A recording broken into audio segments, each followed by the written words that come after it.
Uno de los filósofos más importantes y más conocidos en toda la historia es sin duda Platón.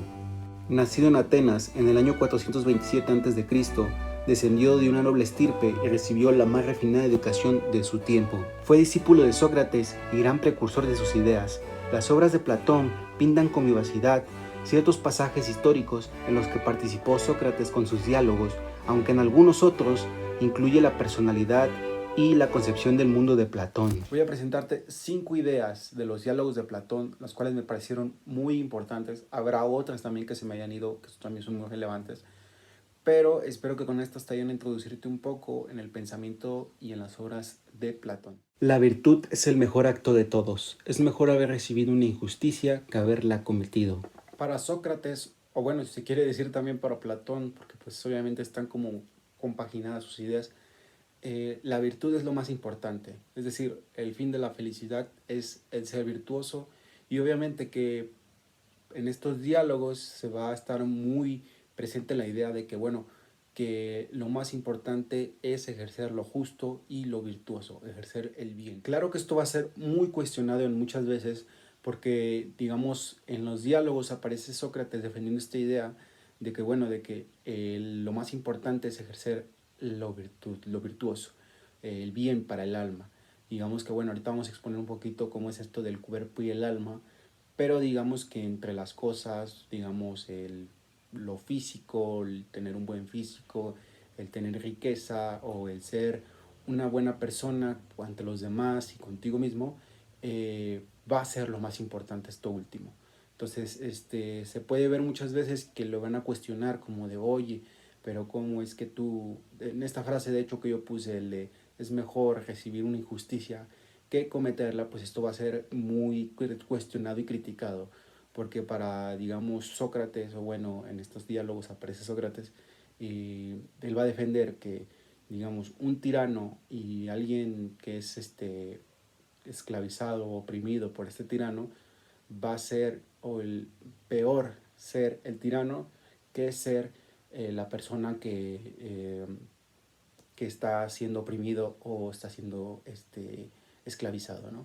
Entonces, esto es un poquito de lo que habla de la especial atención hacia la virtud, y de que la felicidad es eso, el incluir valores como la justicia, la valentía, que van a ser también muy discutidos estos valores sobre qué significan, qué son cada uno, pero obviamente que el fin último es la virtud.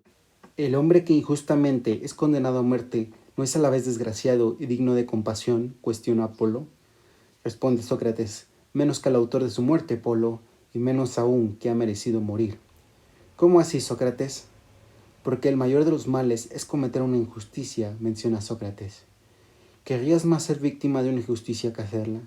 Yo no querría ni uno ni lo otro, pero si fuera absolutamente preciso cometer una injusticia o sufrirla, preferiría sufrirla. Este fragmento es del diálogo de Gorgias o de la retórica. Aquí podemos ver un poquito cómo expone su idea de cometer una injusticia, que es preferible sufrirla que cometerla.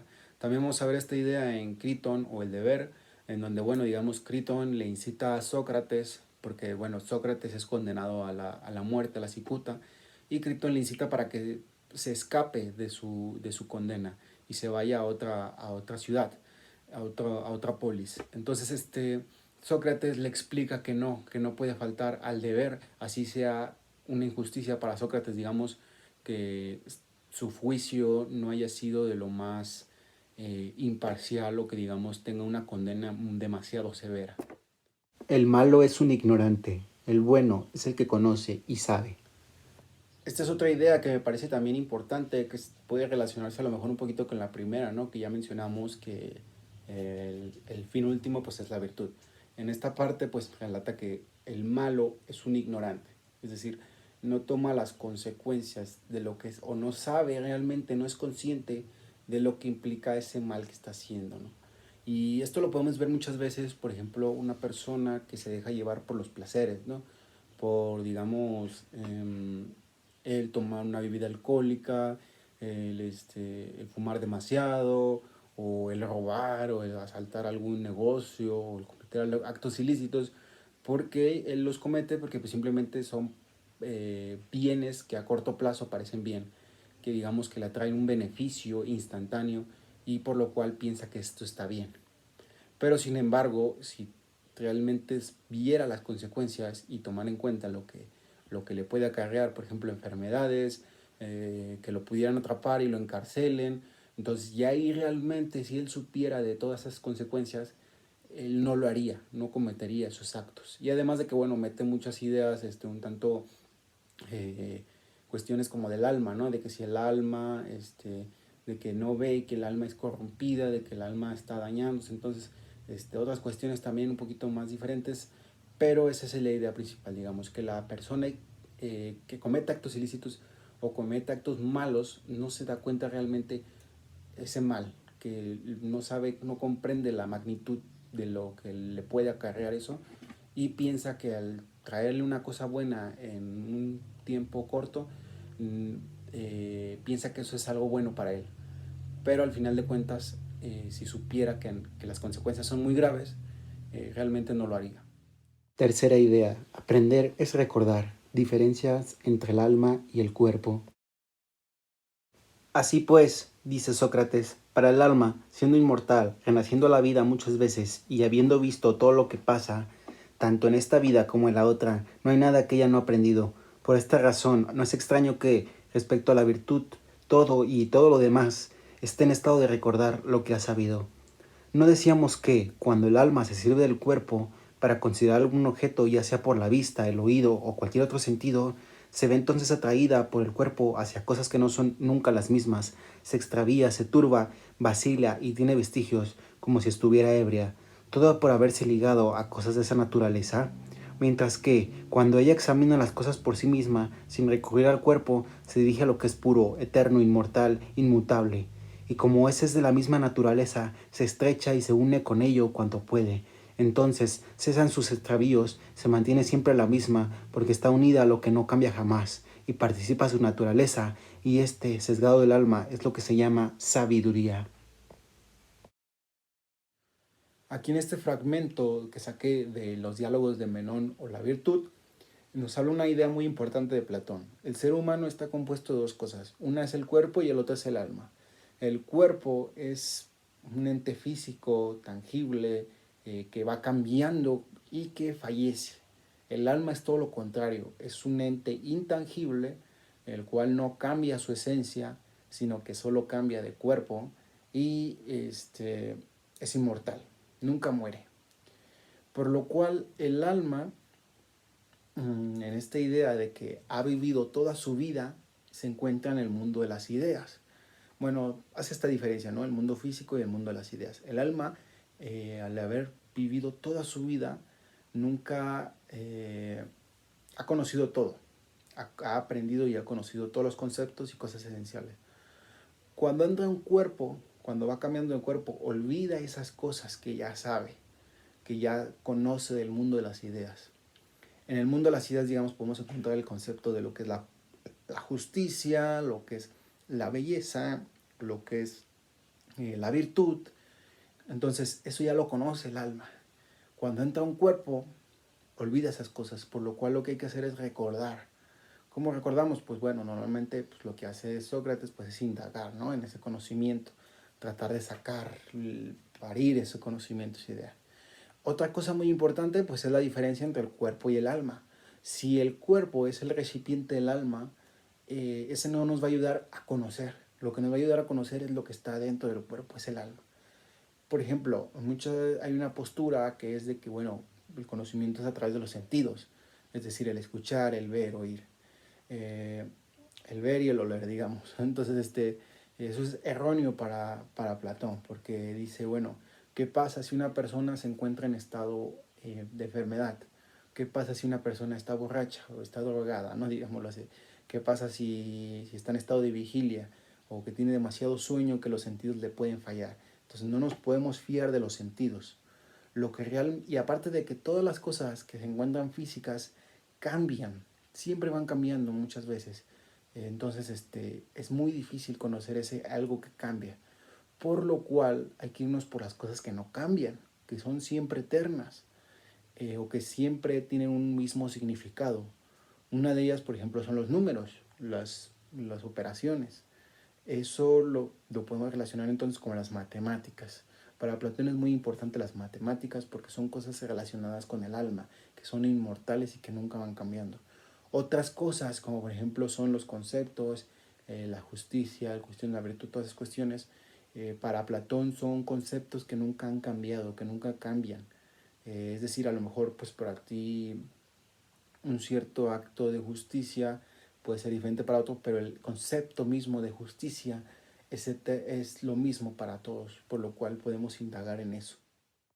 El gobierno ideal de Platón y la crítica hacia los otros sistemas políticos. Este apartado es bastante interesante porque Platón hace una crítica hacia los demás sistemas políticos, como son la monarquía, la oligarquía y la democracia.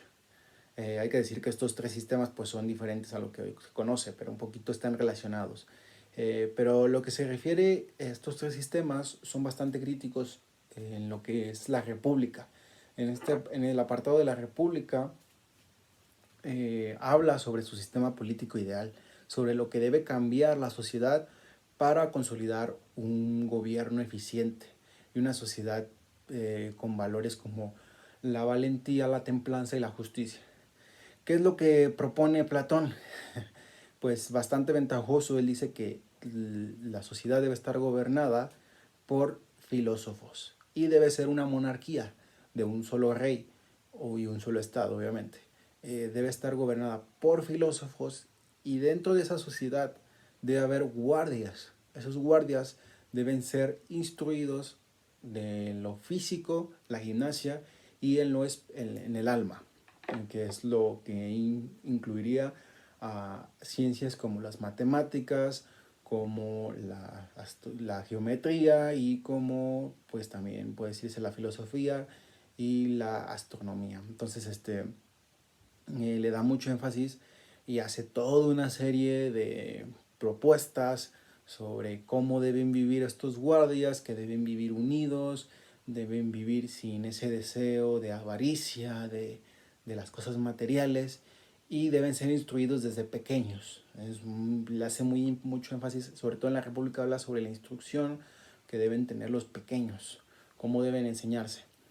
Hace bastante crítica también a los poetas sobre la censura y todo eso, ahorita vamos a hablar de eso también. Pero en términos generales, la República, el diálogo de la República, habla sobre este ideal económico, digo, sobre este ideal político. Otra cosa bastante interesante, que es cómo dice, cómo relata de cómo se va destruyendo los sistemas políticos.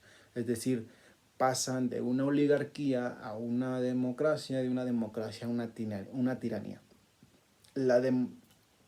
La oligarquía, pues para Platón se constituye de personas, de un grupo de individuos que tienen demasiado, que toman las decisiones de todos los demás, pero que al final terminan por acumular las riquezas de todos y terminan sin cumplir las necesidades de la sociedad.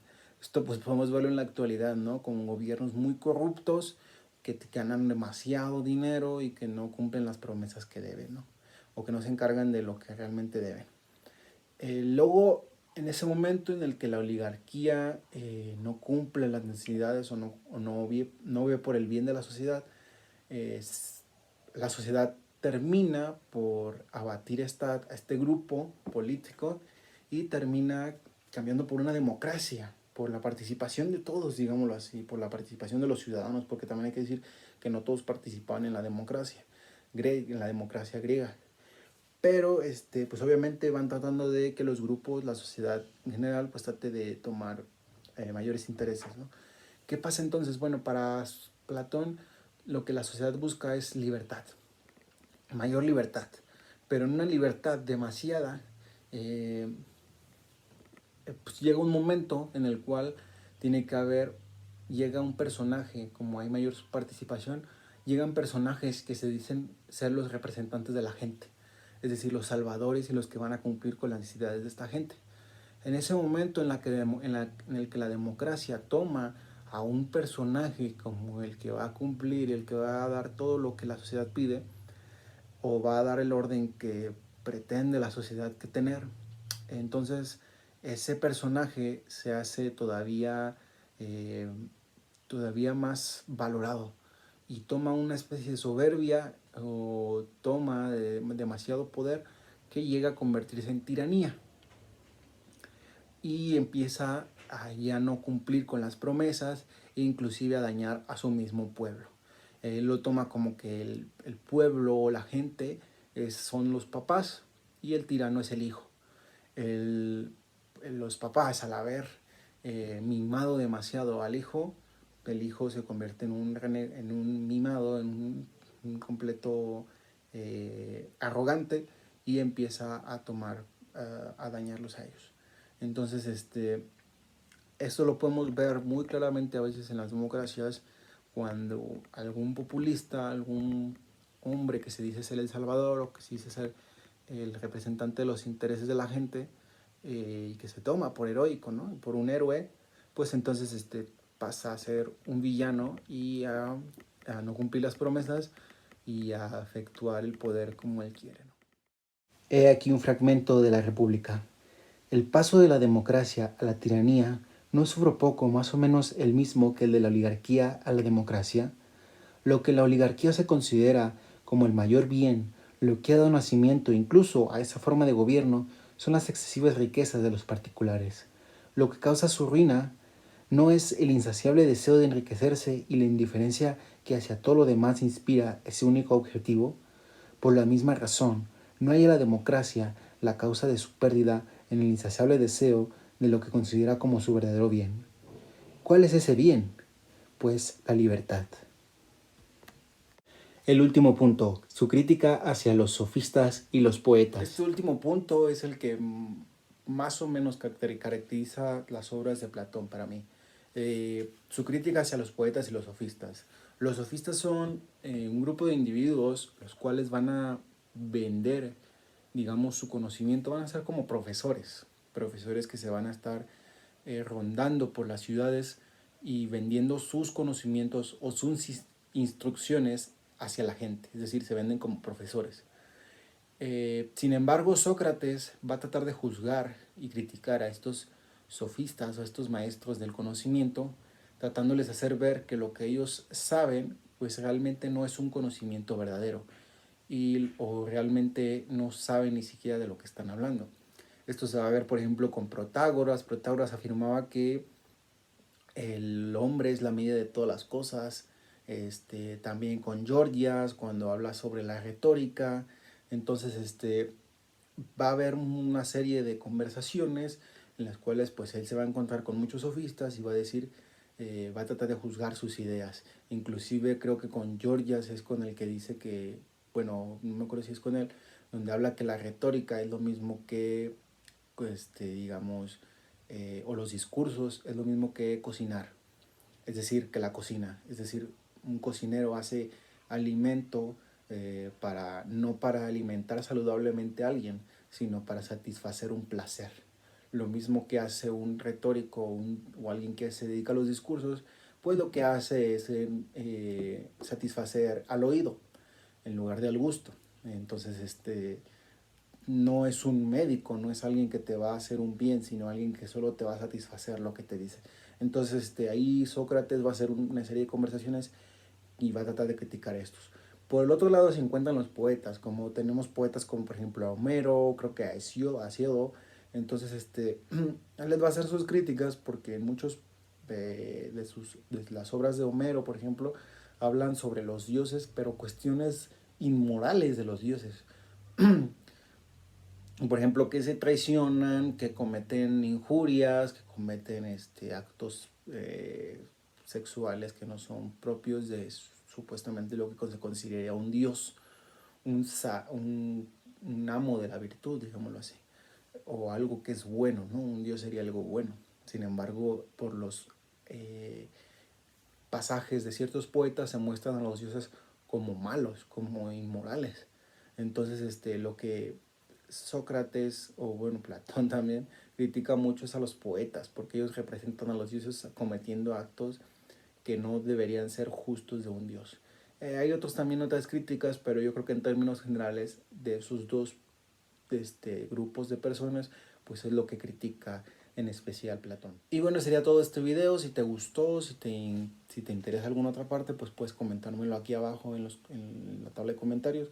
Hay muchas cosas otras de qué hablar, por ejemplo, sobre el amor, sobre los juicios falsos, verdaderos, sobre el alma, sobre muchas otras cuestiones, pero yo creo que en términos generales estas dos cosas pues me interesaban hacerlas exponer.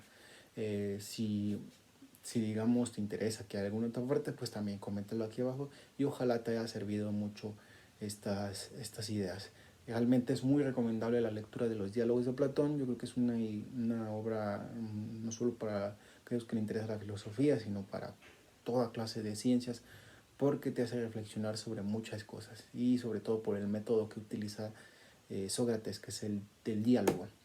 Entonces, ojalá te haya gustado y pues en términos generales, pues síganme.